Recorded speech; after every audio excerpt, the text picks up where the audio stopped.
ಈ ಕುರಿತಂತೆ ಮಾತಾಡಲಿಕ್ಕೆ ನಮ್ಮ ಜೊತೆ ಬಿಜೆಪಿಯ ನಾಯಕರಾಗಿರುವಂತ ಮಾಳವಿಕಾ ಅವಿನಾಶ್ ಅವರು ದೂರವಾಣಿ ಸಂಪರ್ಕದಲ್ಲಿದ್ದಾರೆ. ನಮಸ್ಕಾರ ಮೇಡಮ್.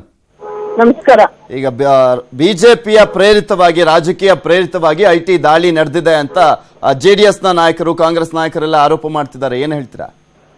ಈಗ ಒಬ್ಬ ಮುಖ್ಯಮಂತ್ರಿಯಾಗಿ ನೇರವಾಗಿ ಒಬ್ಬ ಇನ್ಕಮ್ ಟ್ಯಾಕ್ಸ್ ಡಿಪಾರ್ಟ್ಮೆಂಟ್ ಆಫೀಸರ್ ನ ಹೆಸರು ಹೇಳಿ ಮಾಡುವಂತಹ ಆರೋಪ ಇದೆಯಲ್ಲ, ಅದು ಮುಖ್ಯಮಂತ್ರಿ ಹುದ್ದೆಗೆ ಶೋಭೆ ಅಲ್ಲ. ಐಟಿ ಇಲಾಖೆ ಅನ್ನೋದು, ತೆರಿಗೆ ಇಲಾಖೆ ಅನ್ನೋದು ಅವ್ರು ತಮ್ಮ ಕೆಲಸವನ್ನ ತಾವು ಸ್ವಯಂ ಪ್ರೇರಿತರಾಗಿ ಆಧಾರದ ಮೇಲೆ ಅವ್ರಿಗೆ ಸಿಕ್ಕಿರುವಂತಹ ಸಾಕ್ಷ್ಯಾಧಾರವನ್ನ ಇಟ್ಕೊಂಡು, ಸೂಚನೆಗಳನ್ನ ಇಟ್ಕೊಂಡು, ಏನೇನ್ ಟಿಪ್ ಆಫ್ ಸಿಗುತ್ತೋ ಅದನ್ನ ಇಟ್ಕೊಂಡು ಮಾಡುವಂತದ್ದು. ಅವರು ಅನಾವಶ್ಯಕವಾಗಿ ಯಾರನ್ನಾದ್ರೂ ರೈಡ್ ಮಾಡಿದ್ರೆ ನಾಳೆ ದಿವಸ ಅವರು ಕೂಡ ಅದರ ಕೋರ್ಟ್ ಮುಂದೆ ನಿಂತು ಜವಾಬನ್ನ ಹೇಳ್ಬೇಕಾಗತ್ತೆ. ಮತ್ತು ಯಾರು ಹಾಗೆ ನಿರಪರಾಧಿಗಳ ಮೇಲೆ ಆ ತರದ ದಾಳಿ ನಡೆದಿರುತ್ತೋ ಅವ್ರು ಕೋರ್ಟ್ಗೆ ಹೋಗುವಂತಹ ಸಂಪೂರ್ಣ ಹಕ್ಕು ಅವ್ರಿಗೂ ಇರುತ್ತೆ. ಹಾಗಿದ್ದಾಗ ಇವ್ರು ಸಾಕ್ಷ್ಯಾಧಾರ ಇಲ್ಲದೆ ಕೆಲಸ ಮಾಡೋದು ಅನ್ನೋದು ಇಂಪಾಸಿಬಲ್ ಮತ್ತು ಆಗೋದು ಇಲ್ಲ. ಇದೆಲ್ಲವೂ ವಿಚಾರ ಗೊತ್ತಿದ್ದು ಮುಖ್ಯಮಂತ್ರಿಗಳು ನೇರವಾಗಿ ಒಬ್ಬ ಆಫೀಸರ್ ಹೆಸರು ಹೇಳಿ ಟ್ವಿಟರ್ ನಲ್ಲಿ ಆರೋಪ ಮಾಡ್ತಾರೆ. ಆದ್ರೆ ನೀವು 4 ದಿವಸ ಹಿಂದೆ ಹೋದ್ರೆ ಮುಖ್ಯಮಂತ್ರಿಗಳು ಮಾಡಿದ್ದೇನು?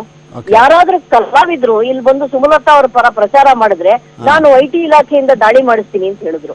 ಐಟಿ ಇಲಾಖೆ ಇವ್ರು ಹೇಳೋ ಮಾತನ್ನು ಕೇಳೋದಿಲ್ಲ, ಐಟಿ ಇಲಾಖೆ ಕೇಂದ್ರ ಸರ್ಕಾರ ಹೇಳೋ ಮಾತನ್ನು ಕೇಳೋದಿಲ್ಲ.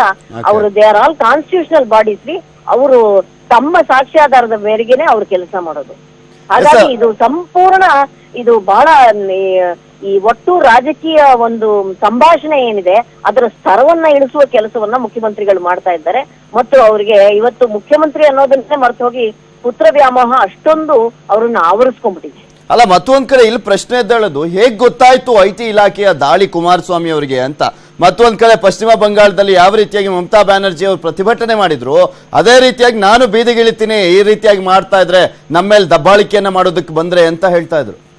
ಅಯ್ಯೋ, ಜನರನ್ನ ದಂಗೆ ಹೇಳಕ್ ಕರೆದಿದ್ ಮುಖ್ಯಮಂತ್ರಿಗಳಲ್ವ ಇವರು? ಕೆಲವೇ ತಿಂಗಳ ಹಿಂದೆ ತಾನೇ ಸ್ವತಃ ಸರ್ಕಾರದಲ್ಲಿ ಇದ್ಕೊಂಡು ವ್ಯವಸ್ಥೆ ವಿರುದ್ಧ ದಂಗೆ ಹೇಳಿ ಅಂತ ಜನರನ್ನ ಕರೆದವರು.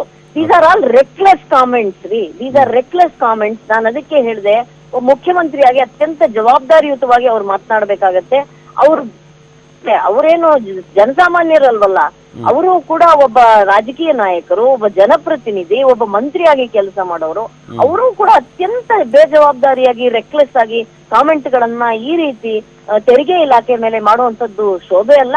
ಮತ್ತು ತೆರಿಗೆ ಇಲಾಖೆ ಅನ್ನುವಂಥದ್ದು ನಮ್ಮ ಮುಂಚೆ ಈ ಹಿಂದೆ ಕೇಂದ್ರ ಸಚಿವರಾಗಿದ್ದಂತಹ ಒಬ್ಬ ನಮ್ಮ ಸಂಸದರನ್ನ ಕೂಡ ರೈಡ್ ಮಾಡಿತ್ತು. ಹೌದು, ಅವಾಗ ನಾವು ರಾಜಕೀಯ ಪ್ರೇರಿತವಾಗಿದ್ರೆ ನಮ್ಮ ಸಂಸದರನ್ನ ನಾವು ಕಾಪಾಡ್ಕೋತಾ ಇರ್ಲಿಲ್ವಾ? ಇದು ದಿಸ್ ಇಸ್ ಆಲ್ ಪ್ರೊಸೀಜರ್ ರೀ. ಅದು ಇವ್ರು ನಿರಪರಾಧಿಗಳಾದ್ರೆ ಇವ್ರಿಗೆ ಭಯ ಯಾಕ್ರಿ? ನಿಜವಾಗ್ಲೂ ಇವ್ರು ನಿರಪರಾಧಿಗಳಾಗಿದ್ರೆ ಸರಿಯಾಗಿ ತೆರಿಗೆ ರೇವಣ್ಣ ಅವರು ಇದೇ ಸಂದರ್ಭದಲ್ಲಿ ಹೇಳ್ತಾರೆ, ದೇವೇಗೌಡರನ್ನ ಕಟ್ಟಿ ಹಾಕುವಂತ ಕೆಲಸ ಪುಟ್ಕೋಸಿ ಚೀಫ್ ಅವರು, ಐಟಿ ಚೀಫ್ ಏನ್ ಎದುರಿಸ್ಬೇಕು ಅನ್ಕೊಂಡಿದ್ದಾರೆ ನಮ್ಮನ್ನ ಅಂತೆಲ್ಲ, ಅವರ ಭಾಷಾ ಪ್ರಯೋಗ ಇದೆಯಲ್ಲ, ಈಗಾಗಲೇ ಇಡೀ ರಾಜ್ಯ ಅದ್ರ ಬಗ್ಗೆ ಬೇಸರಗೊಂಡಿದೆ. ರೇವಣ್ಣ ಅವರ ಭಾಷಾ ಪ್ರಯೋಗ ಇದೆಯಲ್ಲ, ಸುಮಲತಾ ಅವರ ವಿಚಾರದಲ್ಲೇ ಅವ್ರು ಯಾವ ರೀತಿಯ ಮಾತುಗಳನ್ನ ಆಡಿದ್ರು ಅಂತ ಇಡೀ ರಾಜ್ಯ ಕೇಳಿದೆ. ಮತ್ತು ಎಲ್ರಿಗೂ ಅದರಿಂದ ಎಷ್ಟು ಬೇಜಾರಾಗಿದೆ. ಮತ್ತು ಒಂದು ರೀತಿಯ ಏನಂತಾರೆ, ಯಾರಿಗೂ ಕೂಡ ಅದು ಸಹಿಸುವಂತಹ ಮಾತುಗಳಲ್ಲ. ಅವ್ರು ವೈಯಕ್ತಿಕವಾಗಿ ಆಕೆಯನ್ನು ಅಟ್ಯಾಕ್ ಮಾಡಿದ್ದಾರೆ. ಇವತ್ತು ಒಬ್ಬ income tax officer is appointed by the government of India. ಯಾವುದೇ ಸರ್ಕಾರದ ನಿಯುಕ್ತಿ ಇರೋದಿಲ್ಲ ಅದರಲ್ಲಿ. ಅವರು ಎಕ್ಸಾಮ್ ಗಳನ್ನ ಪಾಸ್ ಮಾಡಿ ಅಷ್ಟು ವರ್ಷಗಳ ಸೇವೆ ಅನುಭವ ಇದ್ದು ಅವರು ತಮ್ಮ ಹುದ್ದೆಯಲ್ಲಿ ಕುಳಿತಿರ್ತಾರೆ. ಹಾಗೆ ಅವ್ರನ್ನ ತುಚ್ಛವಾಗಿ ಲಘುವಾಗಿ ಮಾತಾಡುವಂತದ್ದು ತಾವು ಸ್ವತಃ ಒಬ್ಬ ಜನಪ್ರತಿನಿಧಿಯಾಗಿದ್ದು ಸ್ವತಃ ಒಬ್ಬ ಮಂತ್ರಿ ಆಗಿರೋರಿಗೆ ಶೋಭೆ ಅಲ್ಲ. ಮತ್ತು ಈ ತರದ ಮಾತುಗಳು ಸಲ್ಲ.